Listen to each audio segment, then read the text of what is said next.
আমরা এখনো অনেকেই কানে কানুনের ব্যাপারে মাইকটা বাজছে না দিকে। হ্যালো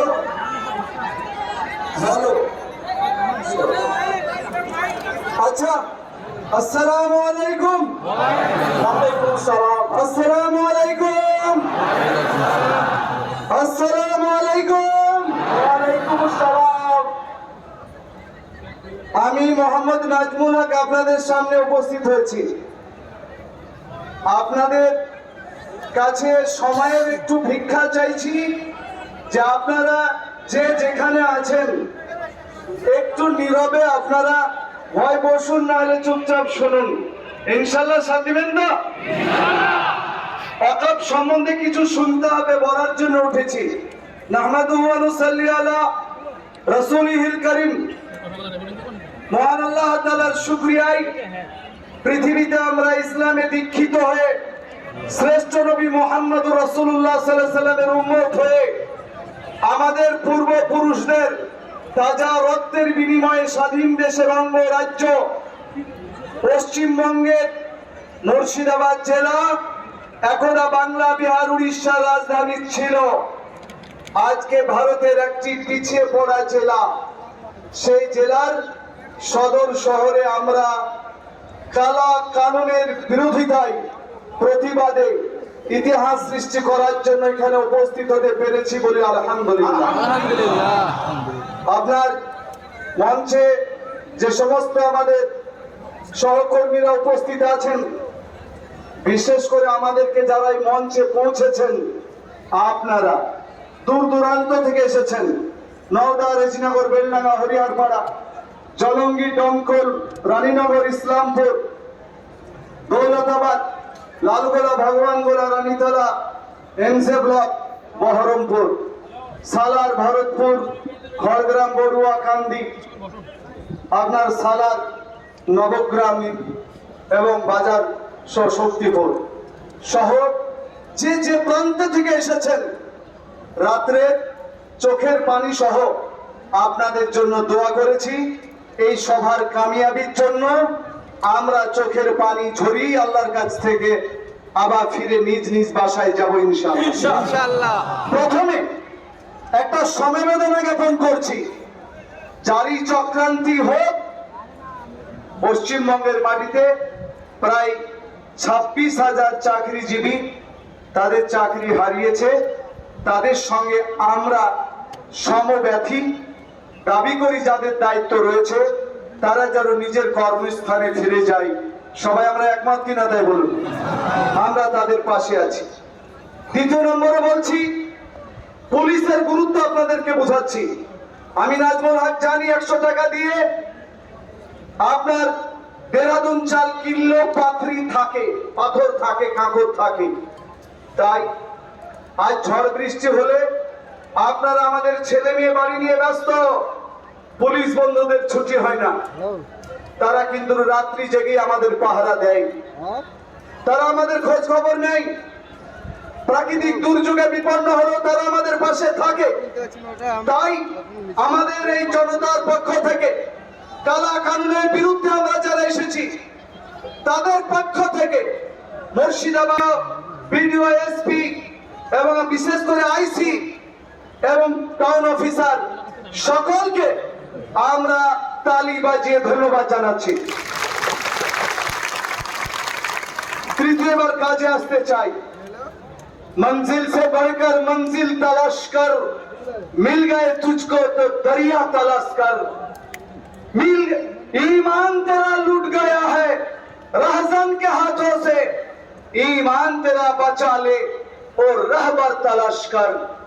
যে নেতৃত্বের কাছে আমাদের বিপন্ন, যারা আমাদের রাস্তায়, মাঝ সড়কে, দিবালকে ঈমান চুরি করে, তাদেরকে প্রত্যাখ্যান করে যাদের নেতৃত্বে ঈমান বাঁচবে, তার সেই রকম নেতৃত্ব আল্লাহ আমাদেরকে দান করুন। বলুন আল্লাহুম্মা আমিন। মাথায় রাখবেন এই ওয়াকফ কি?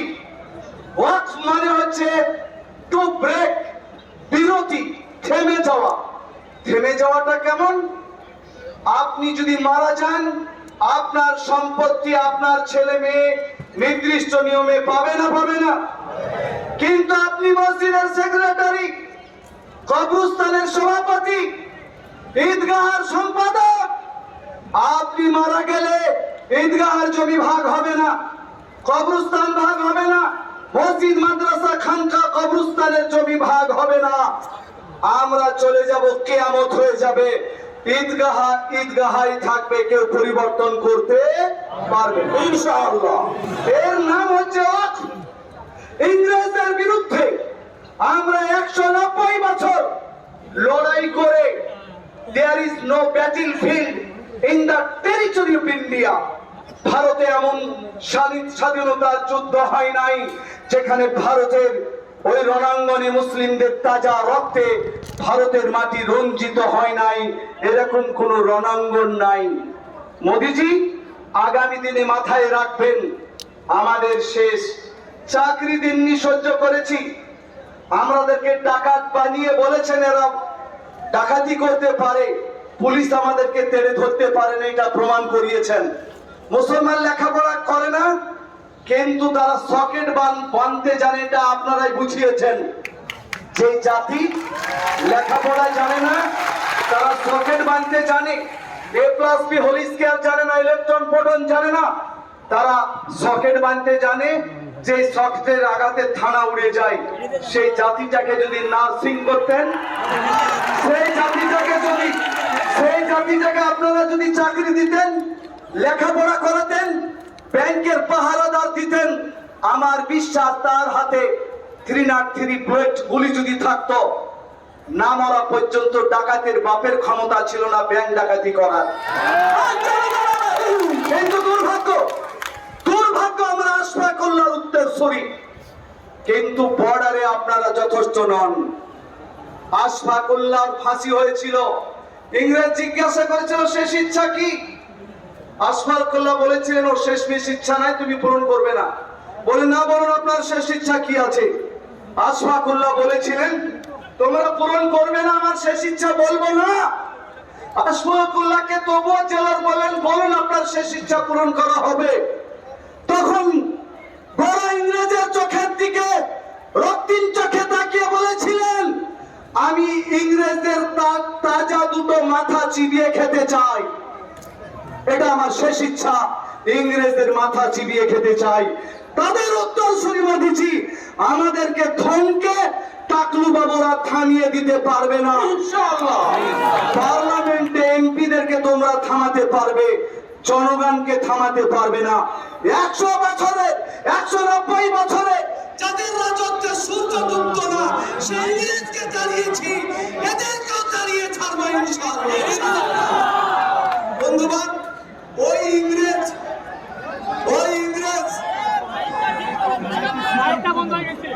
মাইক ম্যান একটু দেখেন, একটু ধৈর্যের পরিচয় দিন, মেহেরবানি একটু ধৈর্যের পরিচয় দেন, যেরকম লাগছে শুনেলেন। ওই ইংরেজ আমাদের ওয়াকফ সম্পত্তি বাঁচানোর জন্য 1913 সালে নিয়ম করেছিলেন, ওয়াকফ জমি যদি বেঁচে যায় মুসলমানদের, তাহলে এই দুষ্টু ইংরেজদের চেয়েও এখন যারা ভারতের ইংরেজের চেলা, ইহুদিদের বেটার বেটা, বহুনুর সম্বন্ধী, তারা আমাদের কাছ থেকে ওয়াকফ সম্পত্তিকে নিতে চাইছে। আমরা থেমে থামবো না। 1954 সালে স্বাধীনতার পরে তখন আইন হয়েছিল, সেন্ট্রাল বোর্ড গঠিত হলো, 20 জন সদস্য থাকবে মুসলিম, 20 জন মুসলিম সদস্য থাকবে, 20 জনই মুসলমান হতে হবে। আইনে লেখা আছে 1954 সালে, এবং সেখানে বলা আছে জমিয়ত উলামা করে এমন একজন মাওলানা থাকবে, বলুন সুবহানাল্লাহ। 1990 সালের পরে সুপ্রিম কোর্ট রায় দিয়েছে মোদিজি, supreme court, in the territory of India, ভারতে যত মসজিদ ছিল 1947 সালে বাবরি মসজিদ ছাড়া সমস্ত মসজিদ ওই রকমই থাকবে। বাস স্ট্যান্ডের অজুহাতে, বিমানবন্দর, রেল স্টেশনের অজুহাতে কোন মসজিদের চরিত্র পরিবর্তন করা যাবে না, এটা সুপ্রিম কোর্টের আইন। আজ মোদিজি 11 বছর চুপ থেকে কেন নিয়ে আসলেন আইন? ডক্টর মনমোহন সিং শিক্ষিত মানুষ, সবাই আপনারা জানেন। তিনি 2013 সালে আমরা জমিয়তের লোকেরা 24 লক্ষ চিঠি পাঠিয়েছিলাম ডক্টর মনমোহন সিং এর কাছে। ভারতবর্ষে 10 লক্ষ একর অকাপ সম্পত্তি রয়েছে, এটার হেফাজত করুন। ডক্টর মনমোহন সিং ইমানদারির পরিচয় দিয়ে সেকুলার মাইন্ডেড লোকদেরকে নিয়ে 13 সালে আইন করলেন। বললেন এই আইনের বলে মুসলমানদের কবরস্থান, মুসলমানদের ঈদগাহ, জমিয়ত তবলিগের জমি কেউ যদি জবরদস্তি 500 বছর দখল করে থাকে, যত বড়ই বাহুবলী হোক, ওই জমি মুসলমানদেরই থাকবে, কেউ নিতে পারবে না।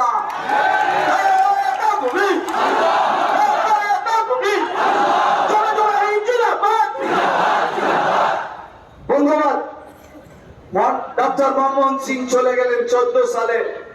56 ইঞ্চি ছাতিওয়ালা এলেন। আমার বুঝে আসে না, মাপলে 56 হবে না। বলছেন সাহসিকতার দিক দিয়ে 56 ইঞ্চি, সাহসের দিক দিয়ে যে লোকটা মসুরির ডাল খায় না, পেঁয়াজ খায় না, মুরগির ডিম খায় না, মুরগি খায় না, গরু উটের নামই নিব না।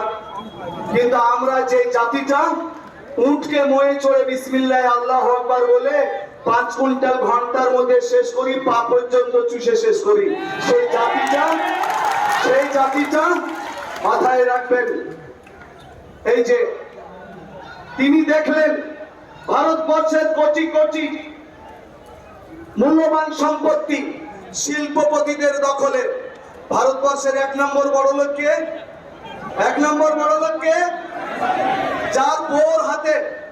যার বোর হাতে এরকম মোবাইল রয়েছে 5 কোটি টাকা দামের, যার 60 লক্ষ টাকা দামের চুলের খোপাটা পরে, তার লজ্জা লাগে রোজ যে আমরা যে বাড়িটা করেছি 7,500 কোটি টাকা দিয়ে, সেটা মুসলমানদের একটা এতিমখানা ছিল, 1.5 কোটি টাকা দিয়ে কিনেছে। ওটা মোদিজির আপন ভাইরা হয়। তাই তাকে বাঁচানোর জন্য আজও বোম্বাই কোর্টে তার বিরুদ্ধে কেস চলছে। তার নাম আম্বানি, নীতা আম্বানি, তাদের বিরুদ্ধে ইন্দালিয়া বিল্ডিং। কলকাতার রাজভবন অকাপ সম্পত্তির উপর রয়েছে 100 বিঘা জমি। ভাড়া ক টাকা দেয় ভাই? ভাড়া ক টাকা? 100 বিঘা জমি কলকাতায় ভাড়া ক টাকা? মাত্র 500 টাকা। মোদিজি 500 টাকায় যদি 100 বিঘা জমি পাওয়া যায়। I have come very poor family, গরিব জেলার লোক, গরিব পরিবারের।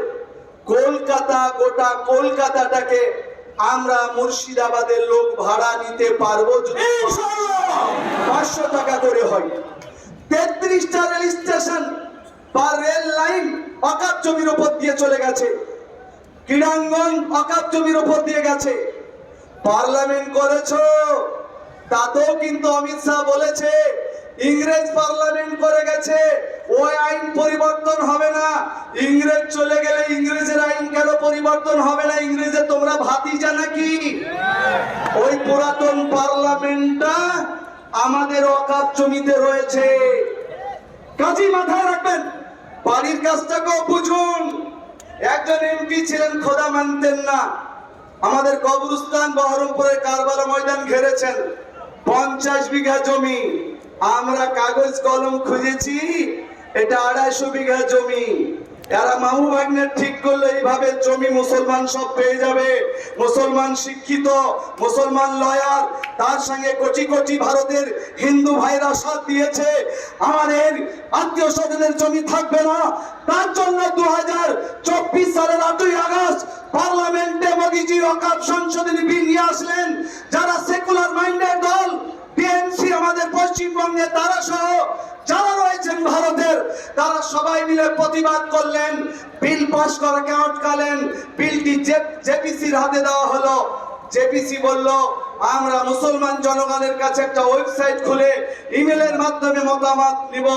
তারা 60 লক্ষর জন্য তারা খুললো, যে 60 লক্ষ লোকের মতামত চাই। মুসলমান আমরা জমিয়তের লোকেরা ইয়াং ছেলেদেরকে কাজে লাগিয়েছি। ইমেলের সংখ্যা কত? 5,4.5 লক্ষ। ভারতের মাটিতে একটা হিন্দু ভাই কেউ মোদির কাছে দাবি করেনি যে ওয়াকফ আইন পরিবর্তন চাই। কাল কি বাত ওকে ঘরে শুতাতেই হবে। প্যারা হাজিরিন, 5 কোটির উপরে লোক লিখলেন ওয়াকফ সংশোধনী বিল মানছি না, মানবো না। তারপরও জেপিসি ঝগড়া করে কল্যাণ বন্দ্যোপাধ্যায়ের হাতটা ফাটিয়ে স্পিকারের কাছে সঁপলেন। 2রা এবং 3রা এপ্রিল আইন পাশ হয়ে গেল উভয় পক্ষে। আমাদের রাষ্ট্রপতি মাননীয় সিগনেচার করে দিয়েছেন। মায়ুস হবেন না, ঘাবড়াবেন না, সিগনেচার করলেও আইন পাল্টানো যায়। জনগণ শেষ কথা বলে, জনগণই শেষ কথা বলবে ইনশাআল্লাহ।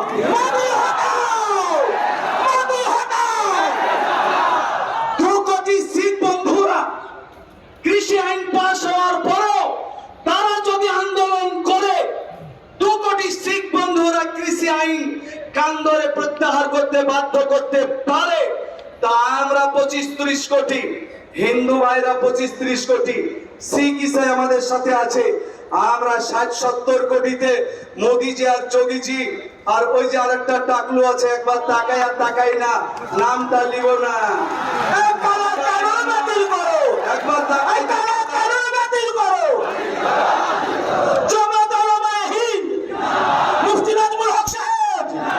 আমরা যেমন করি হোক, গণতান্ত্রিক পদ্ধতি এগোবো। আমরা ইনশাআল্লাহ মুফতি আব্দুল কুদ্দুস সাহেব সহ বিশেষ ট্রেনিং এ দিল্লি যাচ্ছি, কদিনের মধ্যে দোয়া করবেন। কোরবানি পর্যন্ত আমাদের কাছে নির্দেশ, ঠান্ডা গরম মিশিয়ে পাবলিককে, আমাদের জনগণকে, সম্প্রীতি মনা লোকদেরকে সচেতন করুন ওয়াকফ সম্বন্ধে। কোরবানি পর্যন্ত কিছু যদি না হয়, সুপ্রিম কোর্টেও শুনানি শুরু হবে ইনশাআল্লাহ 2 দিন পরে। তারপর কোরবানির পরে আন্দোলনের 2য় ধাপ শুরু হবে। শুরুতেই টর্নেডো নয়, এইখান থেকে আন্দোলন শুরু হলো। মুর্শিদাবাদ থেকেই ইংরেজদের বিরুদ্ধে লড়াই শুরু হয়েছিল, এখান থেকে শুরু করলাম। এমন আন্দোলন করবো ইনশাআল্লাহ মোদিজির পার্লামেন্ট পর্যন্ত হেলে যাবে।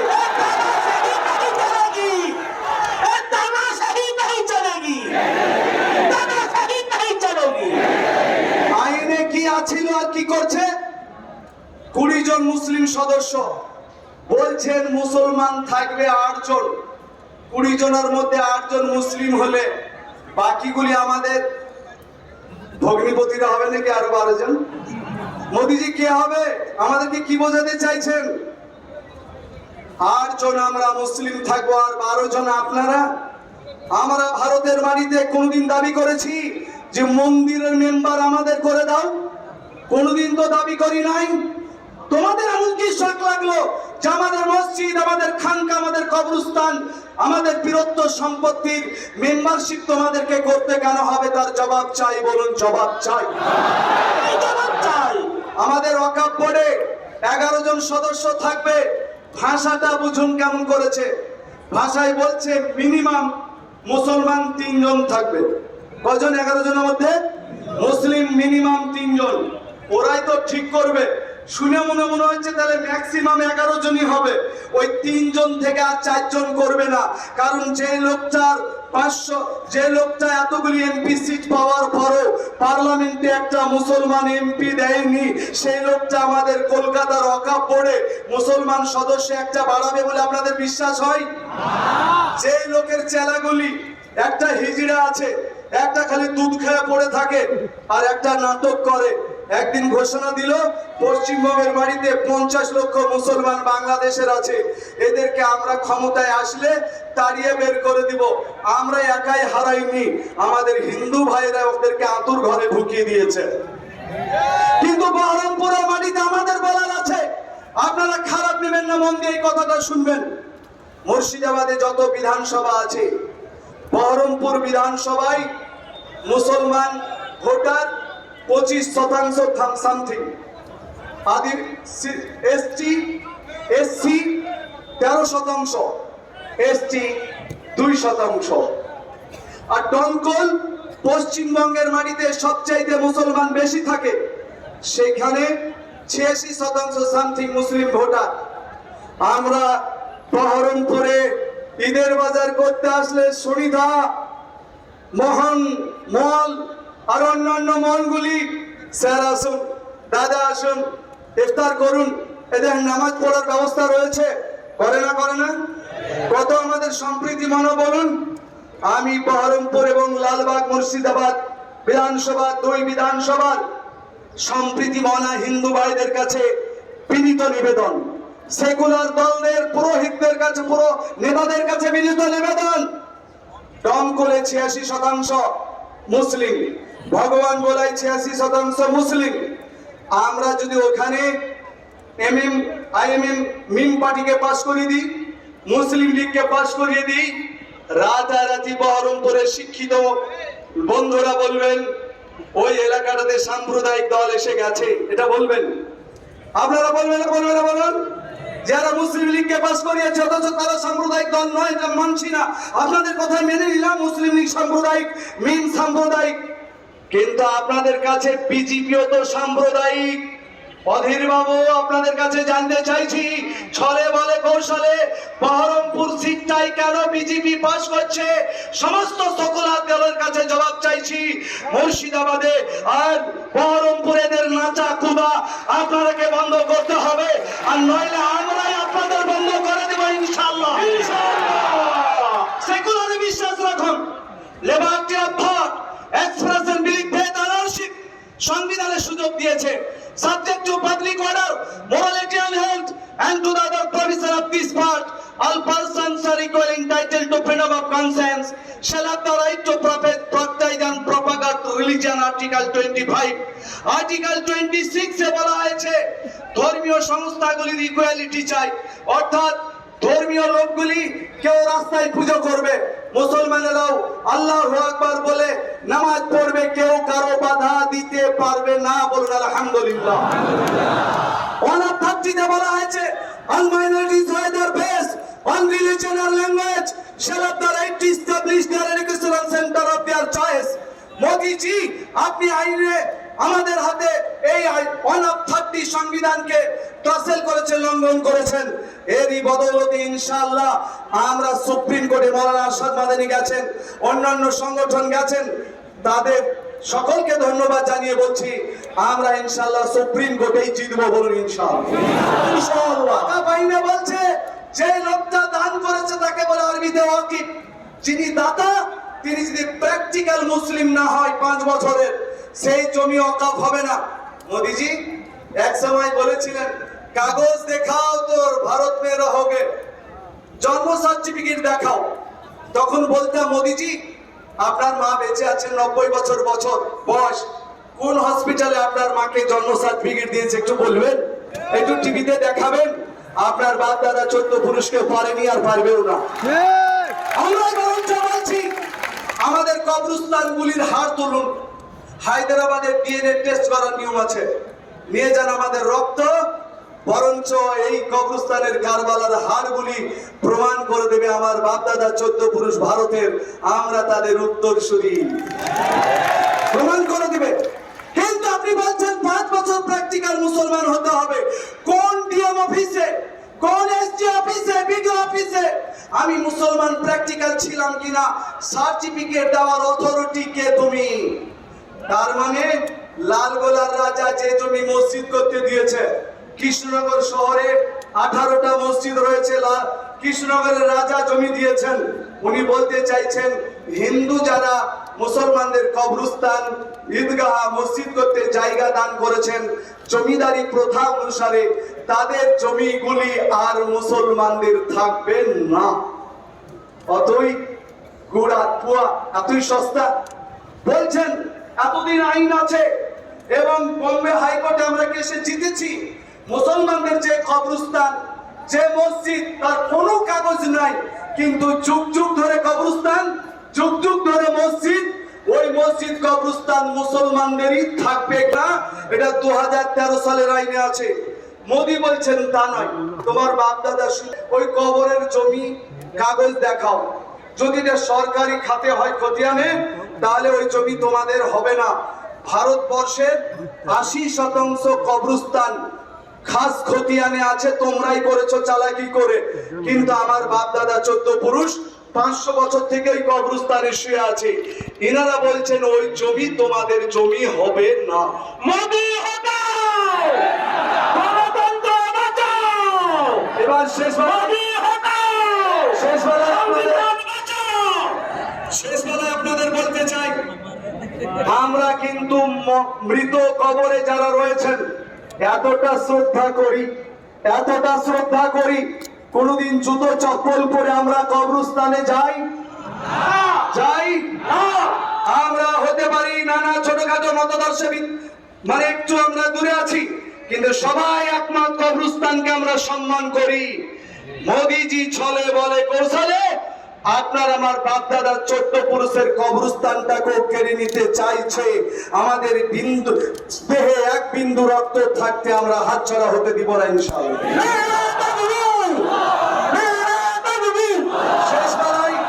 শেষবেলায় উনি এটার নাম দিয়েছেন সারা পৃথিবীতে এছাড়া ভুটান ছাড়া সারা পৃথিবীতে আমাদের অকাপ জমি রয়েছে, আর ইটালির ভ্যাটিকান সিটি ছাড়া সারা পৃথিবীতে অকাপ সম্পত্তি রয়েছে।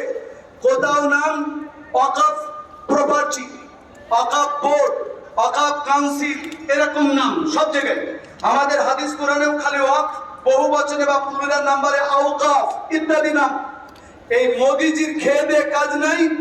একটা কুইজ আপনারা করলে আপনারা জানতে পারবেন ভারতবর্ষে এমন এমএ পাস করা লোকের নাম বলুন যার কোনোদিন শিক্ষক নাই, কোন ক্লাসমেট বলেনি যে আমার সঙ্গে পড়েছে, তার নাম মোদিজি। তার নাম মোদিজি। যার কোনো ক্লাসমেট নাই, যার কোনো শিক্ষক নাই, কিন্তু টাকলু বাবু সার্টিফিকেট দেখাচ্ছে দিল্লি ইউনিভার্সিটি থেকে এমএ পাস। ভিতর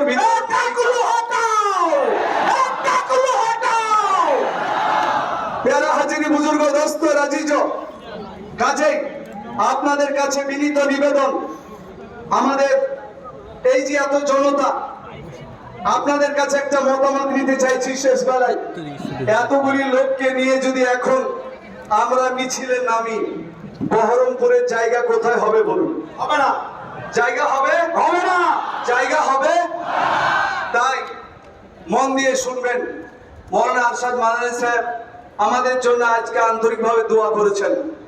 আমরা যতক্ষণ পর্যন্ত ওকে খবর না দিব খুব চিন্তিত, কারণ মুর্শিদাবাদে বদনাম করাটা খুব সহজ। কোন সময় মা দুর্গার, মা কালীর মাথা কেটে দিচ্ছে, মনে করছে মুসলমান ছাড়া আবার কে, কিন্তু পুলিশ বন্ধুরা ঠিকই ন্যায় বিচার করে প্রকৃত অপরাধী বের করেছে। বুঝতে পেরেছেন? একটি লোক পশ্চিমবঙ্গে খ্যাপা কুকুরের মতন গদি নেওয়ার জন্য ব্যস্ত। কোন সময় বিধি ছেলেকে বাপ বলছে আর বেটা ছেলেকে মা বলছে, তাল জ্ঞান নাই। সেই লোকটা প্রয়োজনে নিজেদের দলের কর্মীর 20টা মার্ডার করে দিয়ে আপনার আমার মতন টুপিওয়ালাদের উপর চাপিয়ে দিয়ে এনআইএ নিয়ে আসবে, সিবিআই নিয়ে আসবে, ইউএসসি নিয়ে আসবে, কিন্তু আমরা ছলে বলে কৌশলে পুলিশ বন্ধুদের সাথ দিয়ে প্রকৃত অপরাধীদেরকে টেনে বের করার চেষ্টা করব। আর খ্যাপা কুকুরকে জলাতঙ্ক হয়েছে, তাকে হসপিটালে ভর্তি করি ছাড়বো ইনশাআল্লাহ। কিন্তু সে একদিনের জন্য আমাদের শক্তি ক্ষয় করলে হবে না। সংবিধানের রীতিমতো আপনাকে আন্দোলন করার যে সুযোগ দিয়েছে, পুলিশের অনুমতি নিয়ে আগামী 13 তারিখে আমাদের জেলার ওয়ার্কিং কমিটির মিটিং হবে। আর সেই মিটিং এর পরে জেলা জুড়ে কবে, কোথায়, কখন, কিভাবে আন্দোলন হবে, সভা সমিতি হবে, তার রূপরেখা ঠিক হবে। কেউ যেন আমাদের মধ্যে এসে একটা অপ্রীতিকর ঘটনা ঘটিয়ে দিয়ে আমাদের জাতিকে দোষ দেওয়াটা সহজ। তারা বুঝেছে মুসলমান গরুর গোস্ত খাই, যত অন্যায় পারবে এদের উপর চাপিয়ে দিয়ে এরা ঠিক বহন করতে পারবে, এরা জেল খাটতে পারবে। আমরা হ্যাঁ জেলকেও আবাদ করেছি দেশের জন্য, ভারতের মাটি বাঁচানোর জন্য। আবার যদি বাংলাদেশ পাকিস্তানের বর্ডারে প্রয়োজন পড়ে যে আমাদের বর্ডারকে রক্ষা করার জন্য, কল্যাণের উত্তর শুরু হয়ে আমাদের তাজা রক্তের বিনিময়ে আমাদের ভারতের 1 ইঞ্চি মাছি হাতছাড়া হতে দিব না বলুন ইনশাআল্লাহ।